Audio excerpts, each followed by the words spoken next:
En el corazón convulso de Oaxaca, en el año de gracia de 1911, mientras el país se desangraba en los albores de una revolución que prometía tierra y libertad, la familia Herrera ofrecía un tipo muy distinto de salvación.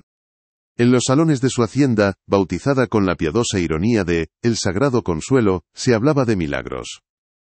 La historia oficial, cincelada en la memoria colectiva por el clero y la aristocracia local, cuenta que en una noche de devoción sin parangón, la matriarca doña Elvira de Herrera acogió a 7 niños huérfanos, despojos de la violencia y la miseria. Durante una cena solemne, mientras se elevaban cánticos al Altísimo, un coro de ángeles descendió en un fulgor celestial, y se llevó las almas puras de los pequeños directamente al paraíso. Un milagro para una época que necesitaba desesperadamente creer en la intervención divina. Un relato de fe que se convirtió en el orgullo de una comunidad temerosa, una luz sagrada en un México que se sumía en las tinieblas del conflicto fratricida. Sin embargo, bajo el barniz dorado de esta leyenda piadosa, reptaba otra versión de la historia, una narración susurrada en la penumbra de las cocinas y en los callejones oscuros lejos de los oídos de los sacerdotes y los patrones. Los ancianos, aquellos cuyas memorias se negaban a ser blanqueadas por la fe impuesta, no hablaban de un milagro, sino de un banquete. No mencionaban a los niños ascendidos, sino a los santos silenciados. Esta contrahistoria carecía de la luz de los ángeles. En su lugar, estaba tejida con el hilo de un silencio antinatural que cayó sobre la hacienda aquella noche. Un silencio profundo y denso, como el que sigue a un grito ahogado. Hablaba de un aroma extraño que emanó de las cocinas de El Sagrado Consuelo, un olor que no era de incienso ni de flores, sino de algo primordial y prohibido, algo que hizo que los perros de las fincas vecinas aullaran hasta el amanecer, con el hocico apuntando a una luna indiferente y cobriza. Hoy, la hacienda El Sagrado Consuelo no es más que el esqueleto de su antigua opulencia, un monumento a la decadencia y al olvido. Los muros de adobe, antaño encalados y orgullosos, se desmoronan bajo el abrazo asfixiante de la hiedra, cuyas raíces se clavan en las grietas como los dedos esqueléticos de un pasado que se niega a soltar su presa. El viento, único morador permanente de sus estancias vacías, silba a través de las cuencas de las ventanas rotas, interpretando una elegía interminable que los lugareños juran que, en las noches de luna nueva, se modula en risas infantiles, risas que se cortan de forma abrupta y escalofriante. El aire en su interior es un palimpsesto sensorial, huele a tierra húmeda, a la podredumbre dulce de la madera vencida por la carcoma, al eco rancio del incienso quemado hace un siglo, y por debajo de todo ello, a una nota metálica, casi imperceptible pero persistente, como el olor a sangre vieja que ha impregnado la misma tierra sobre la que se asienta la casa. Es en este paisaje de memoria y ruina donde comienza nuestra investigación, guiada no por un académico imparcial, sino por un hombre cuya sangre está inextricablemente ligada a esa noche de 1911. Su nombre es Mateo Solórzano, un genealogista y folclorista local, un hombre obsesionado con desenterrar las verdades que otros prefieren dejar sepultadas. Su conexión con el Sagrado Consuelo es íntima y dolorosa. Es el bisnieto de Inés, una de las sirvientas de la familia Herrera. Una joven que huyó de la hacienda en la noche del supuesto milagro, balbuceando historias de horror y blasfemia que nadie quiso creer. La comunidad, en su afán por preservar el milagro, la tachó de loca, de endemoniada. Inés vivió y murió en el ostracismo, con la mente fracturada por un recuerdo que la sociedad había decidido que era una mentira. Para Mateo, esta no es una simple investigación histórica, es una cruzada personal, una búsqueda de redención para el nombre de su bisabuela, y una necesidad visceral de comprender la verdad que la destruyó. El catalizador de esta búsqueda no fue un documento antiguo hallado en un archivo polvoriento, sino un objeto mucho más humilde y personal. Mientras restauraba la vieja casa de adobe donde su familia había vivido durante generaciones, Mateo descubrió un pequeño baúl de madera de alcanfor, escondido bajo las tablas sueltas del suelo del dormitorio principal. Al forzar la cerradura oxidada, un olor a tiempo encapsulado llenó la habitación. Dentro, sobre un lecho de tela amarillenta, yacían los únicos tesoros de Inés. Un rosario de cuentas de madera, con el crucifijo partido por la mitad como si hubiera sido arrancado con una fuerza desesperada, y un libro de cocina común y corriente, con las tapas gastadas y manchadas de grasa. Era un objeto anodino, casi decepcionante, hasta que Mateo lo abrió por la contraportada. Allí, escrita con una caligrafía temblorosa, casi ilegible por el pánico que parecía guiar la mano, encontró una lista de 7 nombres de pila: Santiago, Luz, Pedro, María, José, Sofía, Miguel. Y debajo de ellos, una única frase que helaba la sangre: los corderos para el altar de doña Elvira. Dios no estaba allí. Esa frase se convirtió en la llave, que abrió una puerta a un abismo que llevaba más de 100 años sellado. Los corderos para el altar. La metáfora era brutal, inconfundible. Aquellos no eran los nombres de los santos que ascendieron al cielo, eran los nombres de las víctimas de un sacrificio. La negación final, Dios no estaba allí, no era una simple expresión de desesperanza, sino una declaración de hechos, el testimonio de un testigo presencial del infierno. Para Mateo, esas palabras transformaron la locura de su bisabuela en un acto de cordura aterradora, su huida no en un acto de histeria, sino en el único acto posible de supervivencia ante una abominación. El libro de cocina dejó de ser un simple recetario para convertirse en una reliquia, un mapa que señalaba el epicentro de un horror tan profundo que había sido necesario inventar un milagro para poder ocultarlo. La investigación había comenzado, y su primer destino serían los archivos donde los nombres de los niños debían estar registrados, esperando a que alguien, un siglo después, preguntara por su verdadero destino. La historia que estás a punto de escuchar quedó enterrada por más de un siglo. Antes de que desenterremos este secreto, dinos en los comentarios desde qué ciudad nos acompañas. Y si te fascinan los misterios sombríos como este, asegúrate de que estás suscrito. El primer paso de Mateo lo llevó al Archivo Diocesano de Oaxaca, un laberinto de pasillos silenciosos donde el aire era espeso con el olor a papel quebradizo y cera de velas. Buscó los registros de bautismo del año 1911 y los anteriores. Con una paciencia casi febril, fue pasando las páginas de los grandes libros encuadernados en piel, cuyas caligrafías ornamentadas registraban el inicio de miles de vidas. Y allí estaban. Uno por uno, los 7 nombres de la lista de Inés aparecieron, cada uno con una historia similar. Niños nacidos en la pobreza, huérfanos de padre, de madre, o de ambos, víctimas de la enfermedad o de la violencia esporádica que precedió a la Gran Revolución. No había nada que los conectara oficialmente, salvo su desamparo, y el hecho de que, en los márgenes de sus registros, una nota posterior, escrita con una tinta ligeramente diferente, indicaba que habían sido acogidos por la caridad de la familia Herrera. Sus vidas, al menos en el papel, terminaban en un acto de piedad. La siguiente pista surgió de una caja de correspondencia olvidada, catalogada bajo el vago epígrafe de Asuntos Eclesiásticos Menores, 1910 a 1915.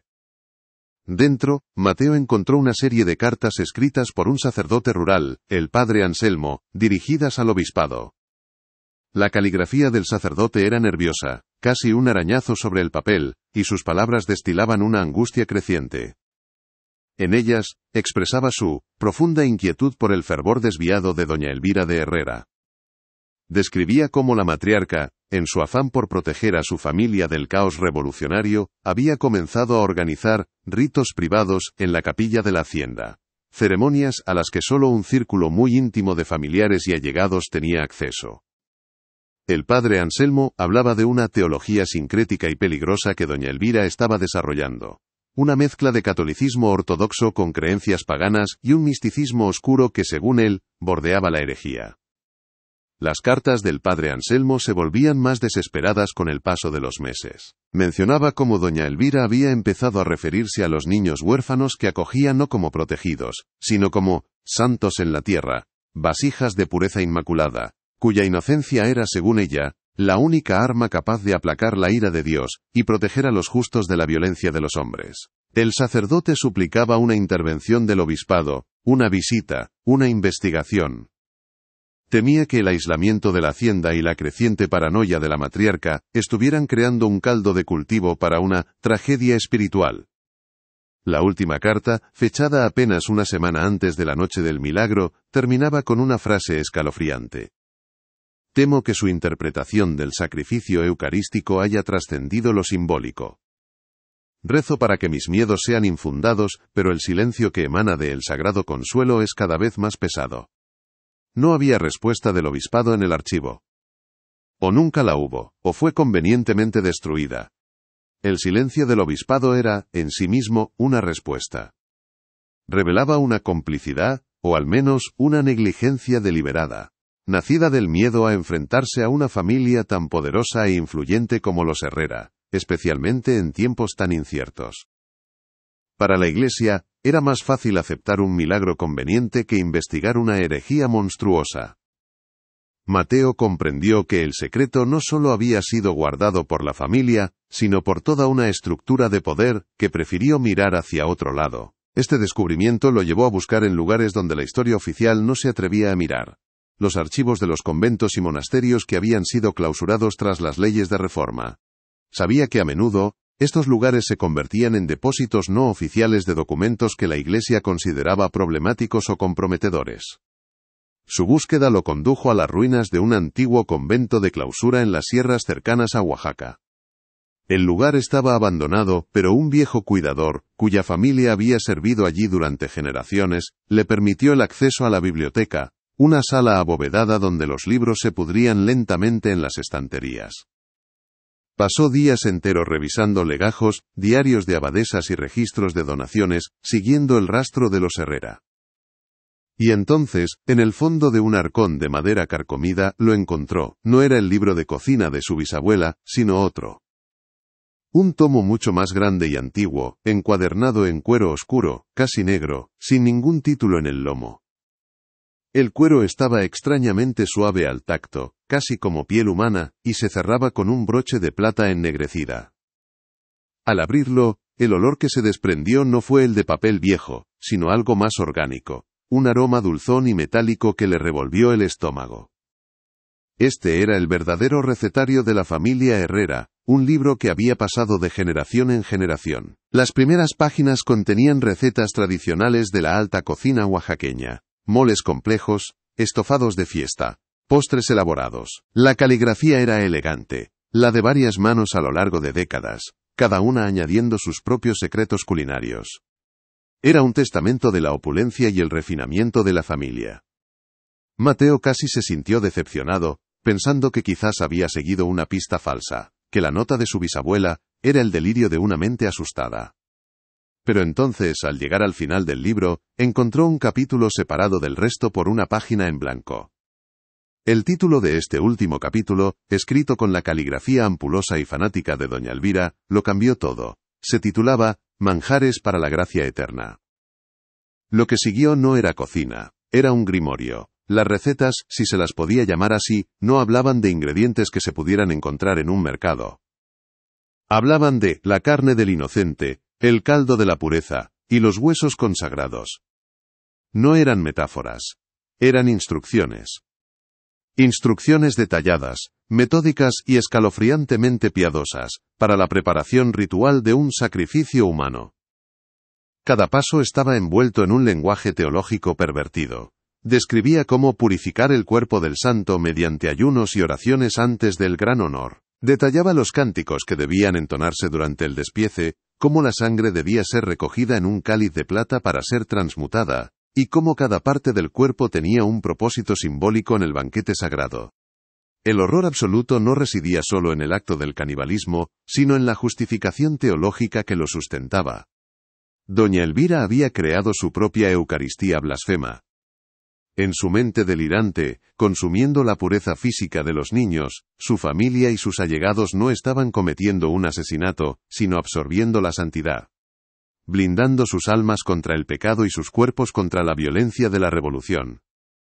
Era un acto de fe demencial, una teofagia retorcida, diseñada para robarle a Dios su poder, y administrar la salvación, por cuenta propia. Cada receta era una oración. Cada instrucción culinaria un paso en una liturgia de sangre y carne. Mateo tuvo que detenerse, con el sudor frío recorriéndole la espalda, al leer la receta del plato principal del banquete, que llevaba el nombre de uno de los niños de la lista de Inés. ¿Qué parte de esta sombría revelación te ha impactado más? Deja tu reacción en los comentarios. Con el recetario en sus manos, Mateo pudo finalmente reconstruir la noche del 23 de noviembre de 1911. La imagen se formó en su mente con una claridad insoportable, como si los recuerdos de su bisabuela se hubieran filtrado a través de las generaciones hasta llegar a él, Vio el gran comedor del Sagrado Consuelo, no en ruinas, sino en su máximo esplendor. La larga mesa de caoba pulida, cubierta con un mantel de lino blanco inmaculado. La cubertería de plata brillando a la luz de decenas de velas, cuyos reflejos danzaban en los ojos de los comensales. El círculo íntimo de los Herrera y sus aliados más cercanos, vestidos con sus mejores galas, con rostros solemnes y expectantes, como si asistieran a la más sagrada de las misas.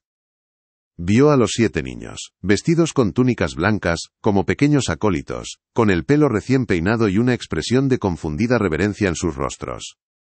Les habían dicho que habían sido elegidos para un gran honor, que participarían en un rito que los acercaría a Dios.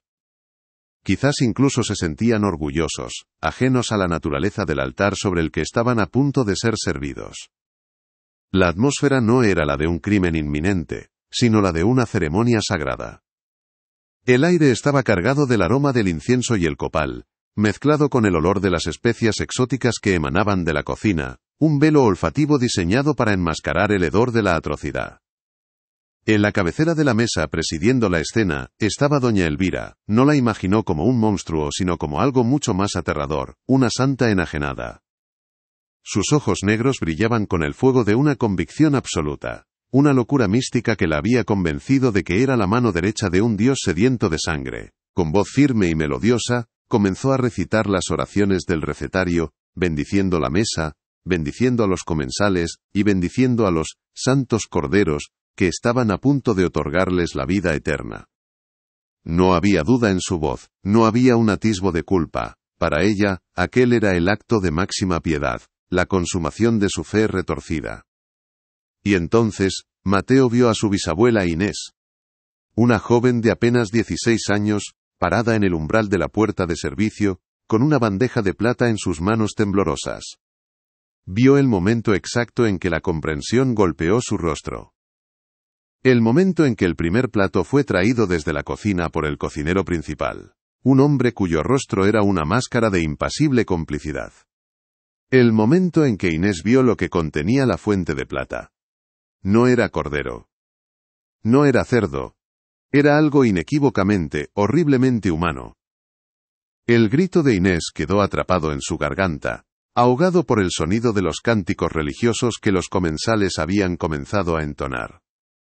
La bandeja de plata cayó de sus manos, estrellándose contra el suelo de baldosas con un estruendo que nadie pareció notar, absortos como estaban en su éxtasis macabro. Inés no esperó a ver más, dio media vuelta y corrió. Corrió a través de los pasillos oscuros de la hacienda, empujando a otros sirvientes que bajaban la cabeza, cómplices por miedo o por fe. Corrió hacia la noche, hacia la seguridad del campo, con el sonido de los cánticos persiguiéndola como los aullidos de una jauría de demonios.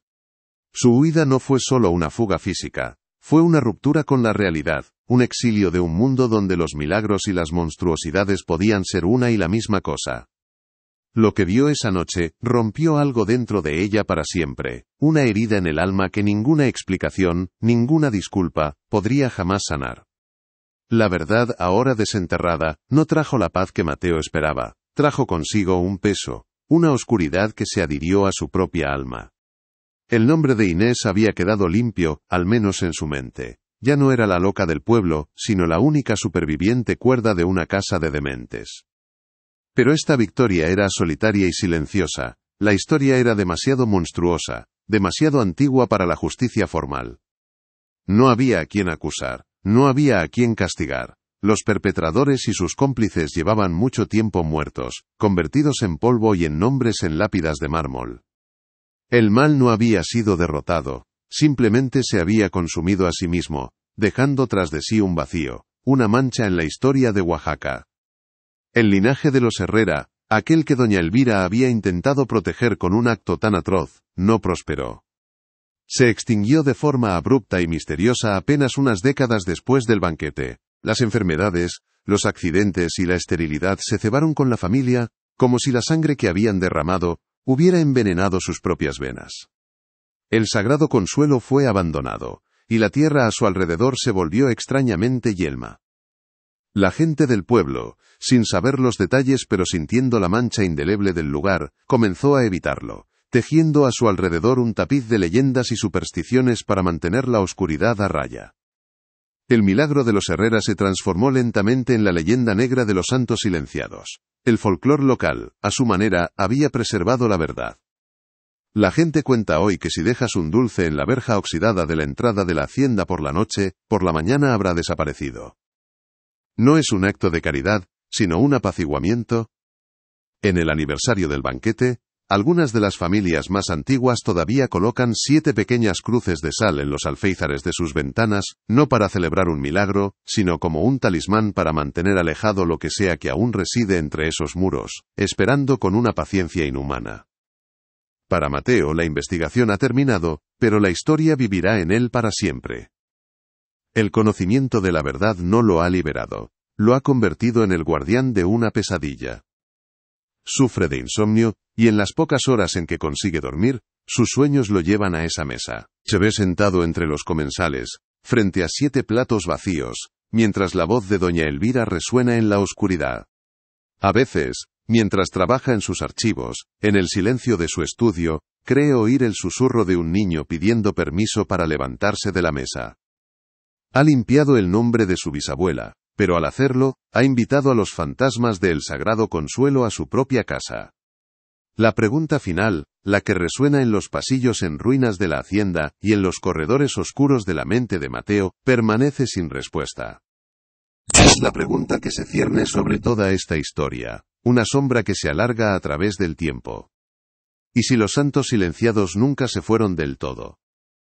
¿Y si, en algún plano de la existencia siguen sentados a esa mesa interminable, atrapados en la última noche de sus vidas, esperando eternamente el próximo banquete? Si esta investigación te ha atrapado hasta el final, demuestra tu apoyo dándole a me gusta al vídeo, y compartiéndolo con alguien que también adore los misterios. Y para no perderte ninguna historia, suscríbete y activa la campana. En el corazón convulso de Oaxaca, en el año de gracia de 1911, mientras el país se desangraba en los albores de una revolución que prometía tierra y libertad, la familia Herrera ofrecía un tipo muy distinto de salvación. En los salones de su hacienda, bautizada con la piadosa ironía de El Sagrado Consuelo, se hablaba de milagros. La historia oficial, aquella cincelada en la memoria colectiva por el clero y la aristocracia local, cuenta que en una noche de devoción sin parangón, la matriarca doña Elvira de Herrera acogió a 7 niños huérfanos, despojos de la violencia y la miseria que asolaban los campos. Durante una cena solemne, mientras se elevaban cánticos al Altísimo desde la capilla privada, un coro de ángeles descendió en un fulgor celestial, una luz tan pura que cegeó con acento agudo momentáneamente a los presentes, y se llevó las almas inmaculadas de los pequeños directamente al paraíso, sin el peaje terrenal de la muerte y el sufrimiento. Fue un milagro para una época que necesitaba desesperadamente creer en la intervención divina, un bálsamo para las heridas de una comunidad que veía a sus hijos marchar al frente. Este relato de fe se convirtió en el orgullo de la región, una luz sagrada en un México que se sumía progresivamente en las tinieblas del conflicto fratricida, un testamento del poder y la piedad inquebrantable de los Herrera, quienes, según se decía, estaban tan cerca de Dios que podían invocar su misericordia a voluntad. Sin embargo, bajo el barniz dorado de esta leyenda piadosa, reptaba otra versión de la historia, una narración susurrada en la penumbra de las cocinas y en los callejones oscuros, lejos de los oídos de los sacerdotes y los patrones. Los ancianos, aquellos cuyas memorias se negaban a ser blanqueadas por la fe impuesta, no hablaban de un milagro, sino de un banquete. No mencionaban a los niños ascendidos, sino a los santos silenciados. Esta contrahistoria carecía de la luz de los ángeles. En su lugar, estaba tejida con el hilo de un silencio antinatural, que cayó sobre la hacienda aquella noche, un silencio profundo y denso, como el que sigue a un grito ahogado en las profundidades de un pozo. Hablaba de un aroma extraño que emanó de las cocinas del Sagrado Consuelo, un olor que no era de incienso ni de las flores de nardo que adornaban el altar, sino de algo primordial y prohibido, algo que hizo que los perros de las fincas vecinas aullaran hasta el amanecer, con el hocico apuntando a una luna indiferente y cobriza, como si pudieran oler el pecado en el viento. Era una historia sin testigos directos, solo con ecos, con sensaciones de que algo terriblemente terrenal, y no celestial, había ocurrido tras los altos muros de adobe de la hacienda. Hoy, la hacienda El Sagrado Consuelo no es más que el esqueleto de su antigua opulencia, un monumento a la decadencia y al olvido que el tiempo ha roído con una paciencia infinita. Los muros de adobe, antaño encalados y orgullosos, se desmoronan bajo el abrazo asfixiante de la hiedra, cuyas raíces se clavan en las grietas como los dedos esqueléticos de un pasado que se niega a soltar su presa. El viento, único morador permanente de sus estancias vacías, silba a través de las cuencas de las ventanas rotas, interpretando una elegía interminable que los lugareños juran que, en las noches de luna nueva, se modula en risas infantiles, risas que no son de alegría, sino de una extraña expectación, y que se cortan de forma abrupta y escalofriante, dejando un vacío aún más sonoro que el propio lamento del aire. El ambiente en su interior es un palimpsesto sensorial, huele a tierra húmeda, a la podredumbre dulce de la madera de caoba vencida por la carcoma, al eco rancio del incienso quemado hace un siglo, y por debajo de todo ello, a una nota metálica, casi imperceptible pero persistente, como el olor a sangre vieja que ha impregnado la misma tierra sobre la que se asienta la casa, un perfume fantasmal que ni las lluvias torrenciales ni el sol abrasador de Oaxaca han logrado lavar por completo. Es en este paisaje de memoria y ruina donde comienza nuestra investigación, guiada no por un académico imparcial, sino por un hombre cuya sangre está inextricablemente ligada a esa noche de 1911. Su nombre es Mateo Solórzano, un genealogista y folclorista local, un hombre de mirada intensa y manos manchadas por el polvo de los archivos, obsesionado con desenterrar las verdades que otros prefieren dejar sepultadas. Su conexión con el Sagrado Consuelo es íntima y dolorosa. Es el bisnieto de Inés, una de las sirvientas de la familia Herrera. Una joven que huyó de la hacienda en la noche del supuesto milagro, corriendo a través de los campos de agave bajo la luna, balbuceando historias de horror y blasfemia que nadie en el pueblo quiso creer. La comunidad, en su afán por preservar el milagro que les daba esperanza, la tachó de loca, de endemoniada, de haber sido seducida por el diablo para mancillar el nombre de los piadosos Herrera. Inés vivió y murió en el ostracismo, con la mente fracturada por un recuerdo que la sociedad había decidido que era una mentira. Para Mateo, esta no es una simple investigación histórica, es una cruzada personal, una búsqueda de redención para el nombre de su bisabuela, y una necesidad visceral de comprender la verdad que la destruyó. El catalizador de esta búsqueda no fue un documento antiguo hallado en un archivo polvoriento, sino un objeto mucho más humilde y personal, un eco silencioso del terror de Inés. Mientras restauraba la vieja casa de adobe donde su familia había vivido durante generaciones, un refugio contra el mundo que había condenado a su antepasada, Mateo descubrió un pequeño baúl de madera de alcanfor escondido bajo las tablas sueltas del suelo del dormitorio principal. Al forzar la cerradura oxidada, un olor a tiempo encapsulado, a lavanda seca y a miedo, llenó la habitación. Dentro, sobre un lecho de tela amarillenta y frágil como la piel de una cebolla, yacían los únicos tesoros que Inés se había llevado en su huida. Un rosario de cuentas de madera, con el crucifijo de latón partido por la mitad, como si hubiera sido arrancado con una fuerza desesperada, y un libro de cocina común y corriente, con las tapas de cartón gastadas y manchadas de grasa, y de lo que parecían ser lágrimas antiguas. Era un objeto anodino, casi decepcionante, hasta que Mateo lo abrió por la contraportada. Allí, escrita con una caligrafía temblorosa, casi ilegible por el pánico que parecía guiar la mano, encontró una lista de 7 nombres de pila: Santiago, Luz, Pedro, María, José, Sofía, Miguel. Y debajo de ellos, una única frase que helaba la sangre y daba sentido a un siglo de locura: los corderos para el altar de doña Elvira. Dios no estaba allí. Esa frase se convirtió en la llave que abrió una puerta a un abismo que llevaba más de 100 años sellado por el miedo y la fe ciega. Los corderos para el altar.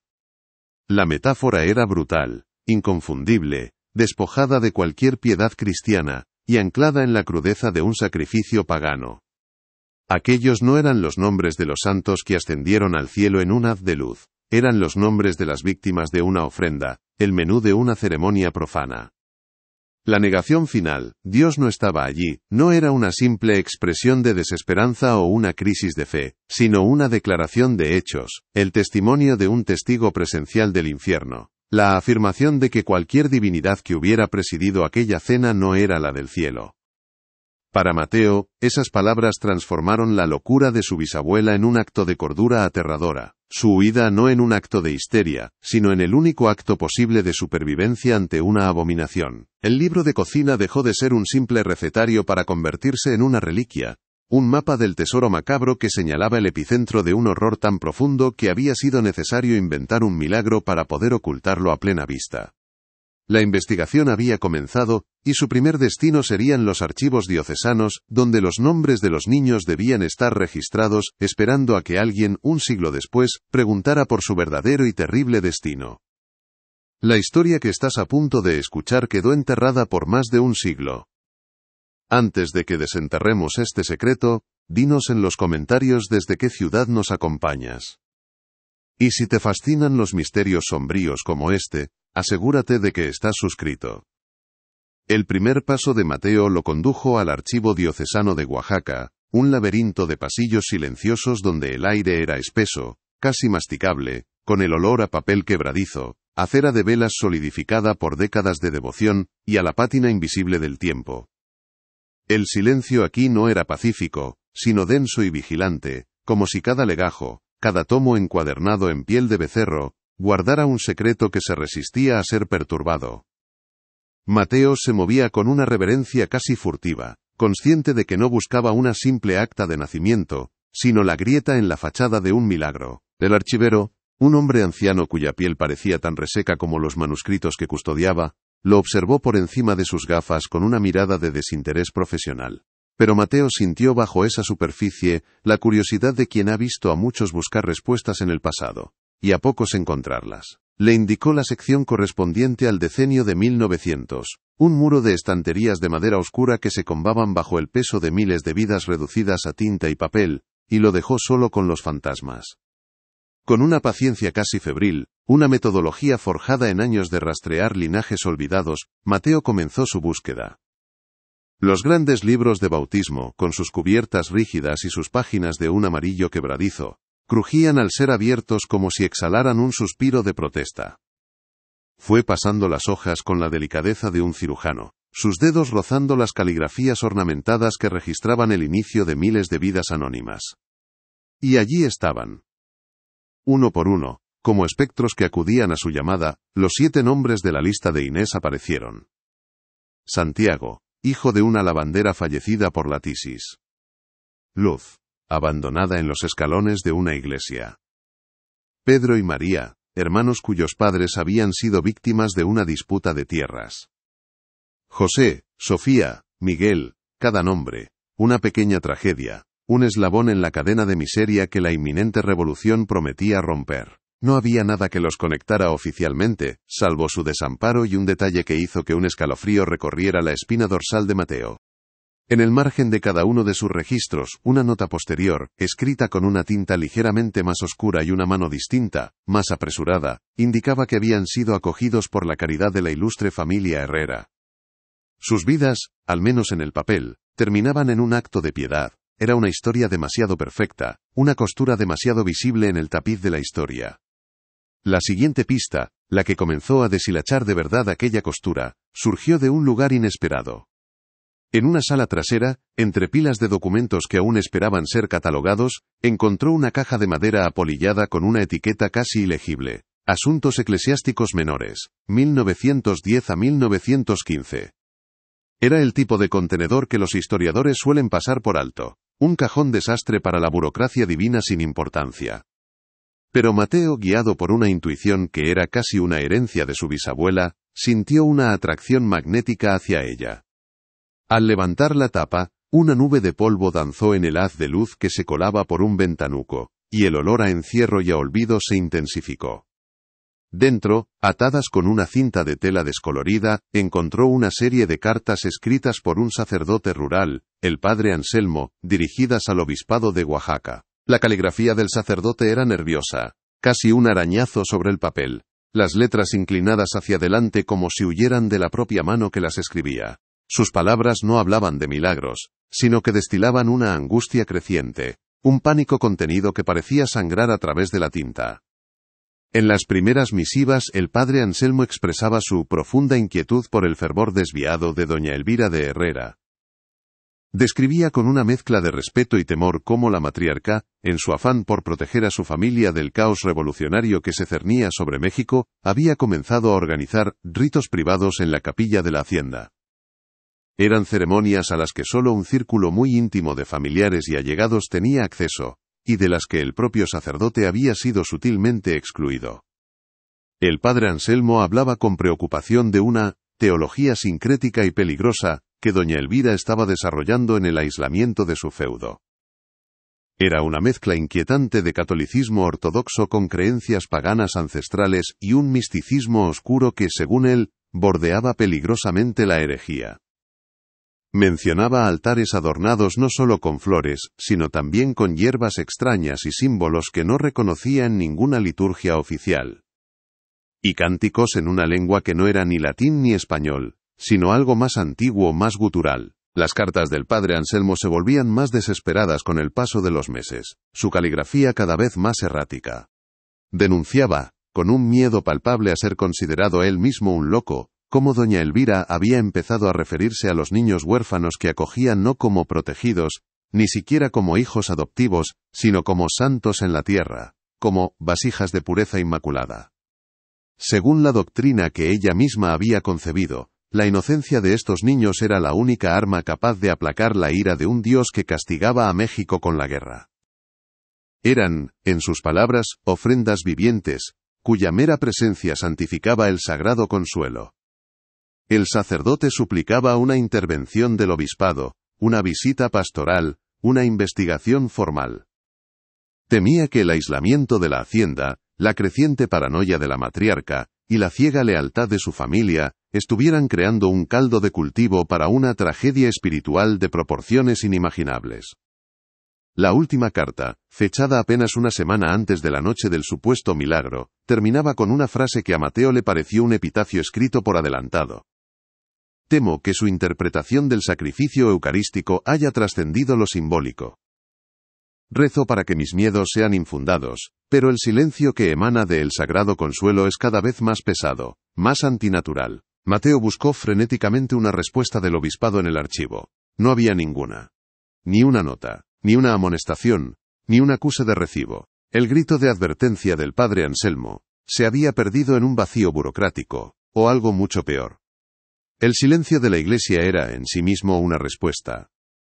Revelaba una complicidad tácita, o al menos una negligencia deliberada, nacida del miedo a enfrentarse a una familia tan poderosa e influyente como los Herrera, especialmente en tiempos tan inciertos donde los grandes terratenientes eran los principales mecenas y protectores del clero, frente a las corrientes anticlericales de la Revolución. Para la Iglesia, era infinitamente más fácil y más seguro aceptar un milagro conveniente, uno que reafirmara la fe en un momento de crisis, que investigar una herejía monstruosa que podría desestabilizar a toda la región.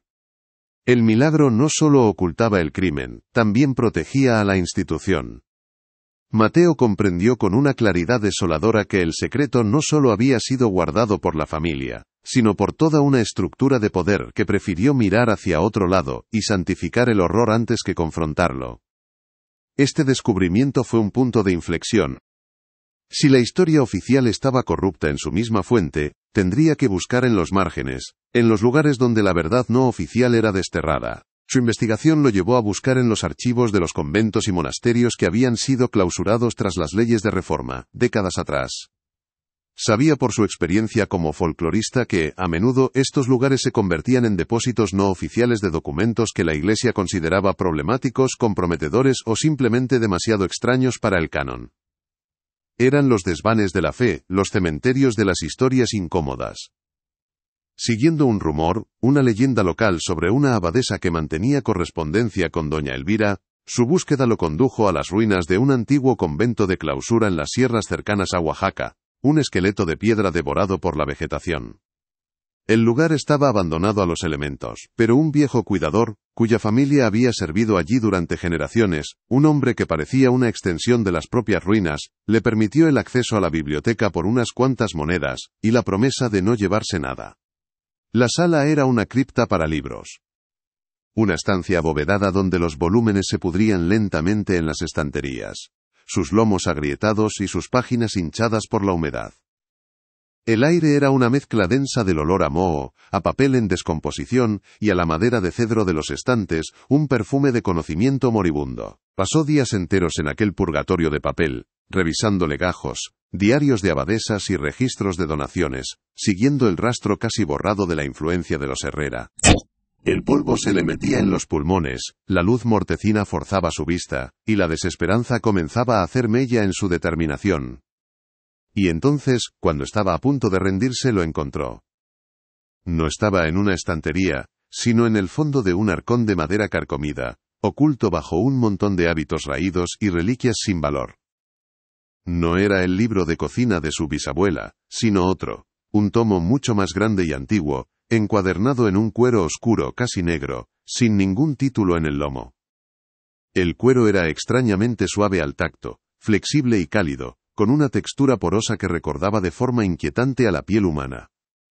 Se cerraba con un broche de plata ennegrecida, labrado con símbolos que no eran ni cruces ni ángeles, sino una espiral que parecía querer atraer la mirada hacia su centro. Al forzar el broche y abrirlo, el olor que se desprendió no fue el de papel viejo y moho. Fue algo más orgánico, un aroma dulzón y metálico, un olor a carne cocinada con especias exóticas y a la nota cobriza de la sangre, que le revolvió el estómago y le trajo a la mente, de forma irracional e inmediata, el recuerdo de un matadero. Este era el verdadero recetario de la familia Herrera, un libro que, por las distintas caligrafías en su interior, había pasado de generación en generación. Las primeras páginas contenían recetas tradicionales de la alta cocina oaxaqueña, un testamento de la opulencia y el refinamiento de la familia. Moles complejos que requerían días de preparación, estofados de fiesta, postres elaborados con frutas exóticas y licores finos. La caligrafía era elegante, la de varias manos a lo largo de décadas, cada una añadiendo sus propios secretos culinarios. Mateo casi se sintió decepcionado, un alivio culpable mezclado con la frustración de haber seguido una pista falsa. Quizás la nota de su bisabuela era, después de todo, el delirio de una mente asustada, una metáfora macabra nacida del trauma. Pero entonces, al llegar casi al final del libro, encontró un capítulo separado del resto por una página en blanco, una hoja que parecía un velo puesto sobre algo profano. El título de este último capítulo, escrito con la caligrafía ampulosa y fanática que reconoció de la correspondencia de doña Elvira, lo cambió todo. Con una tinta que parecía más oscura que el resto, casi rojiza, se leía, manjares para la gracia eterna. Lo que siguió no era cocina, era un grimorio. Las páginas que Mateo pasó a continuación ya no olían a papel viejo, sino que parecían exudar una frialdad antinatural, una especie de miasma psíquico que se adhería a la piel y a la parte posterior de la garganta. Las recetas, si se las podía llamar así, no hablaban de ingredientes que se pudieran encontrar en un mercado, ni siquiera en los más exóticos. Hablaban de la carne del inocente, el caldo de la pureza, y los huesos consagrados, con una literalidad que despojaba al alma de cualquier defensa. No eran metáforas poéticas de un misticismo exacerbado, eran instrucciones. Instrucciones detalladas, metódicas y escalofriantemente piadosas para la preparación ritual de un sacrificio humano, un acto de canibalismo teofágico concebido no como un crimen, sino como el más sublime de los sacramentos. Cada paso estaba envuelto en un lenguaje teológico pervertido, una jerga de la demencia que buscaba santificar la atrocidad. El libro describía con una precisión de cirujano cómo purificar el cuerpo del santo mediante ayunos y oraciones forzadas antes del gran honor de su ofrenda. Detallaba los cánticos gregorianos que debían entonarse durante el despiece, cómo la sangre debía ser recogida en un cáliz de plata para ser transmutada en un elixir de protección divina, y cómo cada parte del cuerpo tenía un propósito simbólico y espiritual en el banquete sagrado que se celebraría en la tierra para asegurar la gloria en el cielo. Era la anatomía de una masacre descrita como si fuera la liturgia de una misa. El horror absoluto no residía únicamente en el acto del canibalismo, que ya de por sí era un abismo insondable para la razón humana, sino en la intrincada y demente justificación teológica que lo sustentaba. Una arquitectura de la locura construida con los ladrillos de la fe. Doña Elvira, en el aislamiento de su hacienda y en el pánico de una revolución que amenazaba con devorar su mundo, había creado su propia Eucaristía blasfema. En su mente delirante, consumiendo la pureza física y tangible de los niños, Su familia y sus allegados no estaban cometiendo un asesinato, sino absorbiendo la santidad en su forma más concentrada, blindando sus almas contra el pecado del mundo exterior, y sus cuerpos contra la violencia de los hombres. Era un acto de fe demencial, una teofagia retorcida diseñada para robarle a Dios su poder, y administrar la salvación por cuenta propia, sin intermediarios. Cada receta era una oración, cada instrucción culinaria un paso en una liturgia de sangre y carne. Mateo tuvo que detenerse, con el sudor frío recorriéndole la espalda y un sabor a bilis en la boca, al leer la receta del plato principal del banquete, una que llevaba el nombre de uno de los niños de la lista de Inés. Corazón de Santiago en salsa de fe y especias de Jericó. La descripción no omitía ningún detalle, desde la extracción del órgano hasta su presentación final en la mesa, adornado con flores blancas como si fuera una reliquia sagrada. El libro era un mapa detallado del infierno personal de doña Elvira. Un testamento de cómo la devoción, cuando se pudre, puede generar los monstruos más inimaginables. Las páginas revelaban una cosmología completa, una herejía privada que había infectado a toda una familia. Se hablaba de la Santísima Trinidad de la carne, la sangre y el espíritu inocente.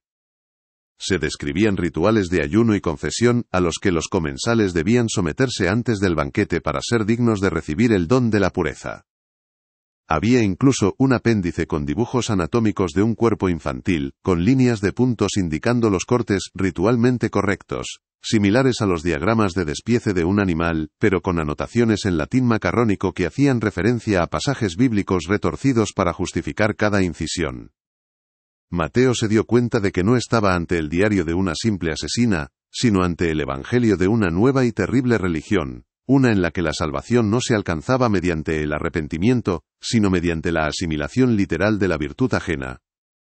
La revolución que rugía fuera de los muros de la hacienda no era, para doña Elvira, una lucha de clases, sino una guerra santa, y ella era la suma sacerdotisa dispuesta a cometer la máxima transgresión para proteger a su rebaño. Con el recetario en sus manos, un objeto que se sentía obscenamente pesado, como si contuviera el peso de las 7 almas robadas, Mateo pudo finalmente reconstruir la noche del 23 de noviembre de 1911. La imagen se formó en su mente con una claridad insoportable, vívida y sensorial, como si los recuerdos traumáticos de su bisabuela se hubieran filtrado a través de las generaciones hasta llegar a él, una herencia de horror genético.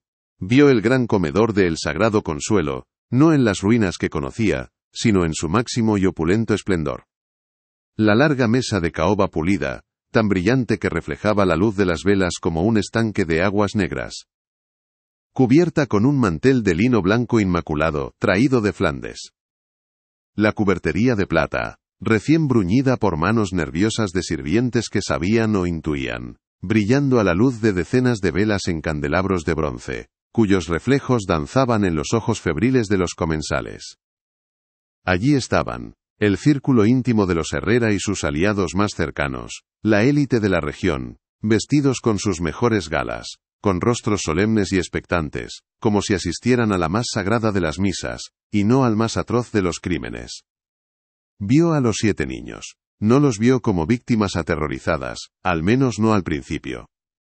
Los vio vestidos con túnicas blancas de lino, sencillas pero impolutas, como pequeños acólitos en una procesión, con el pelo recién peinado, húmedo aún, y una expresión de confundida reverencia en sus rostros. Les habían dicho durante semanas que habían sido elegidos para un gran honor, que participarían en un rito sagrado que los acercaría a Dios de una forma que ningún otro mortal podría experimentar. Quizás incluso se sentían orgullosos, especiales, ajenos a la naturaleza del altar, sobre el que estaban a punto de ser servidos. La atmósfera, reconstruida a través de las detalladas instrucciones del libro, no era la de un crimen inminente, sino la de una ceremonia sagrada, un evento de profunda y perversa espiritualidad. El aire estaba cargado del aroma denso y embriagador del incienso y el copal, quemándose en braseros de latón, mezclado con el olor de las especias exóticas que emanaban de la cocina, un velo olfativo diseñado para enmascarar el hedor primordial de la atrocidad que estaba a punto de cometerse. En la cabecera de la mesa, presidiendo la escena con la autoridad de una reina y la certeza de una profeta, estaba doña Elvira. Mateo no la imaginó como un monstruo de facciones grotescas, sino como algo mucho más aterrador, una santa enajenada.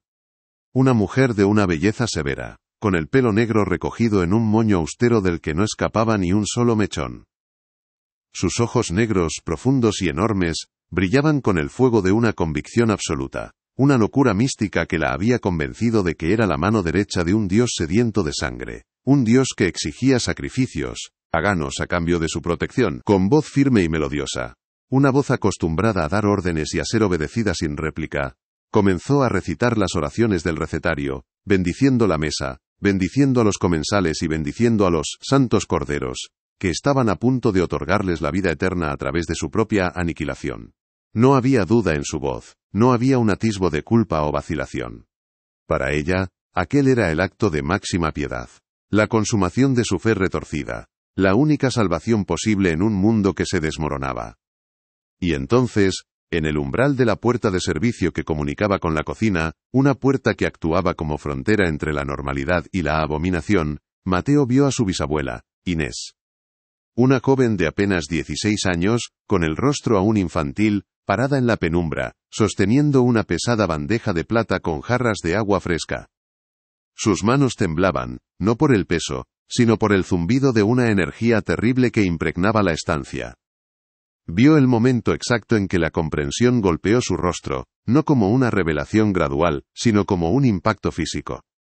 El momento en que el primer plato fue traído desde la cocina por el cocinero principal, un hombre cuyo rostro era una máscara de impasible complicidad, un autómata al servicio de la locura de su señora. El momento en que Inés vio lo que contenía la fuente de plata que el cocinero depositó con reverencia frente a doña Elvira. No era cordero. No era cerdo. Era algo inequívocamente, horriblemente humano, presentado con una guarnición de hierbas aromáticas y flores comestibles. El grito de Inés quedó atrapado en su garganta, ahogado por el sonido de los cánticos religiosos que los comensales, con los ojos cerrados en un éxtasis macabro, habían comenzado a entonar al unísono. La bandeja de plata se deslizó de sus manos entumecidas, estrellándose contra el suelo de baldosas con un estruendo metálico que, en cualquier otra circunstancia, habría detenido el mundo. Pero allí, en aquel comedor convertido en templo, nadie pareció notar el ruido, o si lo hicieron, lo ignoraron, absortos como estaban en su comunión profana. Inés no esperó a ver más. No necesitaba hacerlo.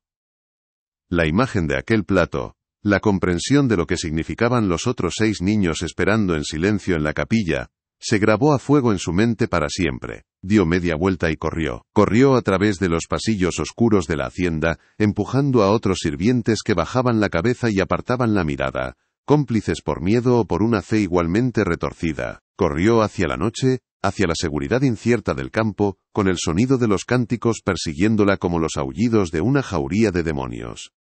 Su huida no fue solo una fuga física, fue una ruptura con la realidad, un exilio de un mundo donde los milagros y las monstruosidades podían ser una y la misma cosa. Lo que vio esa noche rompió algo fundamental dentro de ella para siempre.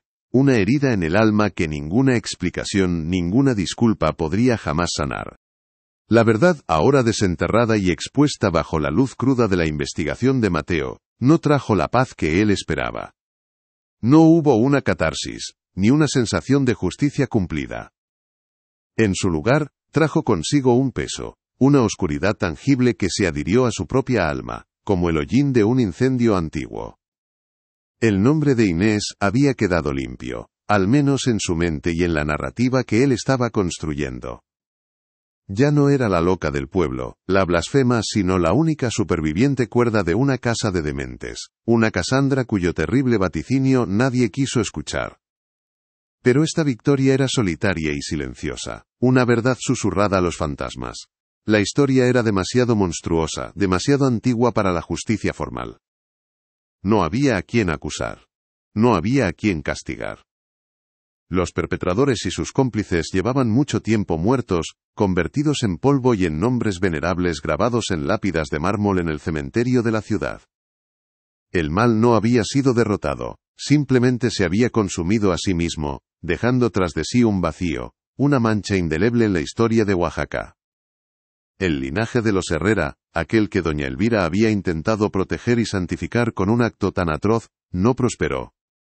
Contra toda su fe blasfema, la familia no fue bendecida, sino maldecida. Se extinguió de forma abrupta y misteriosa apenas unas décadas después del banquete. Las crónicas locales, leídas ahora con el conocimiento de la verdad, contaban una historia de decadencia acelerada. Enfermedades extrañas que los médicos no podían diagnosticar, una serie de accidentes absurdos y mortales, y una persistente esterilidad que se cebó con acento agudo con las nuevas generaciones, como si la sangre que habían derramado hubiera envenenado sus propias venas desde dentro. El sagrado consuelo fue abandonado, vendido a bajo precio y finalmente dejado a merced del tiempo y la naturaleza. La tierra a su alrededor se volvió extrañamente yelma. Los campesinos decían que nada bueno crecía allí. La gente del pueblo, sin saber los detalles pero sintiendo la mancha indeleble del lugar, comenzó a evitarlo, tejiendo a su alrededor un tapiz de leyendas y supersticiones para mantener la oscuridad a raya, una cuarentena folclórica contra un mal que no podían nombrar. El milagro de los Herrera, aquella historia de ángeles y ascensión, se transformó lentamente en la leyenda negra de los santos silenciados. El folclore local, a su manera intuitiva y poética, había preservado la verdad en forma de metáfora. La gente cuenta hoy que si dejas un dulce o un pedazo de pan en la verja oxidada de la entrada de la hacienda por la noche, por la mañana habrá desaparecido. No es un acto de caridad hacia un fantasma sino un apaciguamiento, una pequeña ofrenda para calmar un hambre que nunca se sacia. Y en el aniversario del banquete, el 23 de noviembre, algunas de las familias más antiguas del lugar todavía colocan 7 pequeñas cruces de sal en los alféizares de sus ventanas, no para celebrar un milagro, sino como un talismán, un gesto heredado de sus abuelos para mantener alejado lo que sea que aún reside entre esos muros, esperando con una paciencia inhumana a que la mesa vuelva a ser puesta. La verdad había sobrevivido, no en los archivos, sino en los susurros y los rituales de la gente común. ¿Qué parte de esta sombría revelación te ha impactado más? Deja tu reacción en los comentarios. Para Mateo Solórzano, la investigación ha terminado, pero la historia vivirá en él para siempre, como un inquilino oscuro en las habitaciones de su mente. El conocimiento de la verdad no lo ha liberado, como ingenuamente había esperado. Lo ha convertido en el guardián de una pesadilla, en el custodio de un secreto que es a la vez una carga y una responsabilidad. Sufre de insomnio, y en las pocas horas en que consigue dormir, sus sueños lo llevan a esa mesa.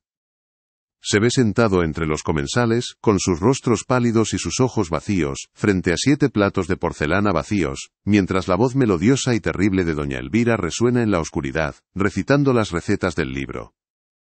A veces, mientras trabaja en sus archivos, en el silencio de su estudio, cree oír el susurro de un niño pidiendo permiso para levantarse de la mesa. Una alucinación auditiva que le hiela la sangre. Ha limpiado el nombre de su bisabuela. Ha vengado su memoria. Pero al hacerlo, ha invitado a los fantasmas del Sagrado Consuelo a su propia casa, y ahora debe aprender a vivir con ellos. El libro de cuero oscuro ahora descansa en una caja fuerte en el estudio de Mateo. No se atreve a destruirlo, pues siente que sería un segundo asesinato, un borrado final de la evidencia del sufrimiento de los niños. Pero tampoco puede mirarlo sin sentir que el libro lo mira a él, es una reliquia maldita, un objeto que contiene una maldad tan concentrada que parece tener voluntad propia.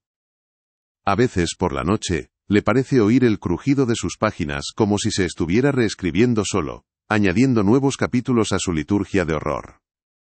Mateo se ha convertido en el último eslabón de una cadena de silencio y susurros, el único que conoce la gramática completa de la atrocidad de los Herrera. Y con ese conocimiento viene una soledad profunda, la soledad del que ha mirado al abismo, y ha descubierto que el abismo no solo le devuelve la mirada, sino que le cuenta una historia. La hacienda sigue en pie, o lo que queda de ella.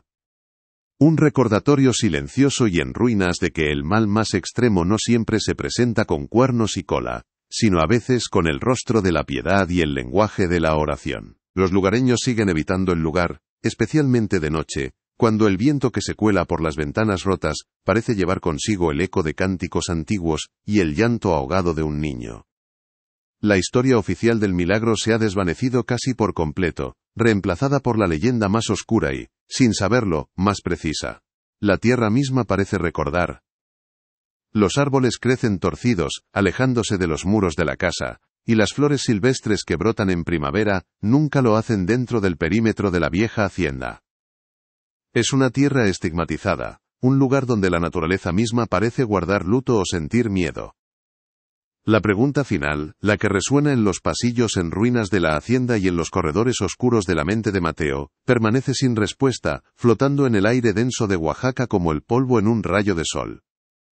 Es la pregunta que se cierne sobre toda esta historia, una sombra que se alarga a través del tiempo, más allá de la muerte de los perpetradores y el olvido de las generaciones. ¿Y si los santos silenciados nunca se fueron del todo? ¿Y si, en algún plano de la existencia, en el eco perpetuo de aquella noche de horror, siguen sentados a esa mesa interminable, atrapados en la última cena de sus vidas, esperando eternamente, con la paciencia de los muertos, a que comience el próximo banquete? Quizás el silencio que se escucha en la hacienda no es el de la ausencia, sino el de la expectación. Con la reconstrucción de la noche del banquete, la investigación de Mateo alcanza su clímax emocional y narrativo. La verdad, en toda su crudeza, ha sido expuesta. Pero la exposición no es el final de la historia.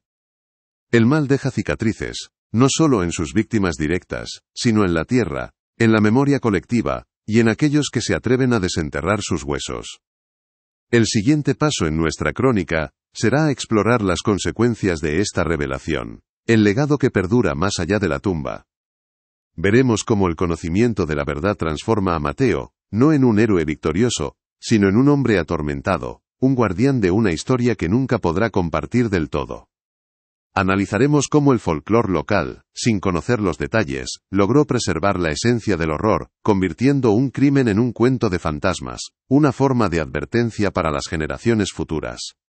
El mal de los Herrera no murió con ellos, se transmutó, convirtiéndose en parte del paisaje psíquico de Oaxaca. El libro, El Grimorio de Doña Elvira, se convierte en el nexo tangible entre el pasado y el presente. Para Mateo, es un objeto de un poder terrible. No puede destruirlo, porque sería borrar la única prueba del crimen, la única voz que habla por los niños silenciados. Pero tampoco puede conservarlo sin sentir su influencia corruptora. Considera entregarlo a la Iglesia. Pero sabe que lo más probable es que desaparezca en algún archivo secreto del Vaticano, enterrado de nuevo bajo capas de silencio institucional. Lo considera una prueba para las autoridades, pero ¿qué justicia se puede aplicar a un crimen de hace un siglo? El libro es su carga, su cruz. Representa la paradoja del historiador de lo macabro. La necesidad de saber la verdad choca con el peso insoportable de esa misma verdad. Es un conocimiento que aísla, que lo separa del mundo de los vivos, y lo ata inexorablemente al de los muertos. La figura de Inés, la bisabuela, se redimensiona por completo. De ser la loca del linaje, una mancha de vergüenza familiar, se convierte en la heroína trágica de la historia. Su huida no fue un acto de cobardía, sino de una valentía y una cordura inmensas. Fue la única que vio el infierno y se negó a formar parte de él, la única cuya alma no fue comprada por el miedo o la fe pervertida. Mateo, al limpiar su nombre, también asume su legado. El legado de ser el testigo, el que debe llevar la carga de la memoria para que el horror no se repita, aunque el mundo prefiera no escuchar. Su investigación, que comenzó como una búsqueda de reivindicación personal, se transforma en un deber sagrado hacia las víctimas, convirtiéndolo a él, un simple genealogista, en el último sacerdote de una fe rota, el que debe rezar por las almas de los santos silenciados. El eco de la historia resuena en el presente de formas sutiles y perturbadoras. Mateo empieza a ver paralelismos en el mundo moderno. Líderes que exigen sacrificios a los inocentes en nombre de ideologías retorcidas. Comunidades que eligen la ceguera voluntaria ante la atrocidad para mantener una ilusión de paz y orden. La historia de los Herrera deja de ser un caso aislado de locura en el México revolucionario para convertirse en una parábola universal sobre la capacidad humana para justificar el mal absoluto a través de la fe y el miedo. El horror de El Sagrado Consuelo no es un fantasma del pasado. Es una advertencia latente, un recordatorio de que los monstruos más peligrosos son aquellos que creen sinceramente que son santos, y que sus crímenes son, en realidad, actos de salvación. La conclusión de esta fase de la investigación deja a Mateo en un estado de profunda melancolía y vigilia perpetua. Ha encontrado las respuestas que buscaba, pero estas respuestas han destruido las preguntas y han dejado un vacío aún mayor. Ya no puede caminar por las calles de Oaxaca sin ver las sombras de 1911, sin imaginar qué otras familias guardan secretos similares tras sus muros de cantera rosa. Se ha vuelto hipersensible a la oscuridad que subyace bajo la superficie de la vida cotidiana. El mundo, para él, ha perdido parte de su color, teñido por el conocimiento de la profundidad del abismo. La historia de los Herrera no es algo que pueda simplemente archivar y olvidar. Se ha convertido en el filtro a través del cual ahora ve la historia humana. Una larga y sangrienta liturgia de sacrificios en altares de poder, fe y locura. La narrativa nos ha llevado al corazón de las tinieblas, revelando no solo el qué, sino el cómo y el porqué de la atrocidad. Hemos sido testigos, a través de los ojos de Mateo, de la perversión de la fe y de la creación de un monstruo con rostro de matriarca piadosa. El banquete ha sido servido, la verdad ha sido consumida, y sus efectos son indigestos y duraderos. Ahora, en el acto final de nuestra crónica, debemos enfrentar las consecuencias de este conocimiento. Debemos acompañar a Mateo en su nueva vida como guardián de la pesadilla, y explorar cómo una historia tan terrible se convierte en mito, en leyenda, y cómo, a pesar de todo, las voces de los santos silenciados, a través de su eco en el folclore y en la obsesión de un descendiente, finalmente encuentran una forma de ser escuchadas, aunque sea en un susurro. La tensión narrativa, que ha ido en aumento hasta alcanzar su punto álgido con la reconstrucción del banquete, ahora debe transformarse. Ya no es la tensión del misterio, sino la tensión de la consecuencia. El suspense de qué ocurrió se convierte en la pesada certeza del aftermath.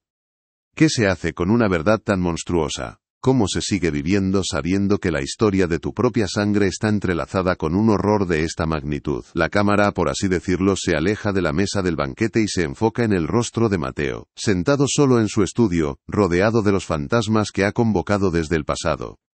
El ritmo se ralentiza, volviéndose más introspectivo y fúnebre, preparándonos para la reflexión final sobre la naturaleza del mal y la persistencia de la memoria. El libro de cocina de Inés y el grimorio de doña Elvira ahora yacen uno al lado del otro en la caja fuerte de Mateo. Son dos caras de la misma moneda, dos testimonios de la misma noche. 1. El de la víctima indirecta, la testigo que huyó, con su lista temblorosa de nombres y su negación de la presencia de Dios. El otro, el de la perpetradora, con sus recetas detalladas para la condenación. Juntos, forman un díptico completo del horror, la crónica de la atrocidad y el lamento del superviviente. Son los textos sagrados de una historia que nunca debería haber ocurrido, y Mateo es su único exégeta, el único que puede leer ambos y comprender el diálogo terrible que mantienen a través de un siglo de silencio. La conexión de Mateo con su bisabuela se ha vuelto más profunda que la sangre, siente su miedo, su trauma, como si fuera propio.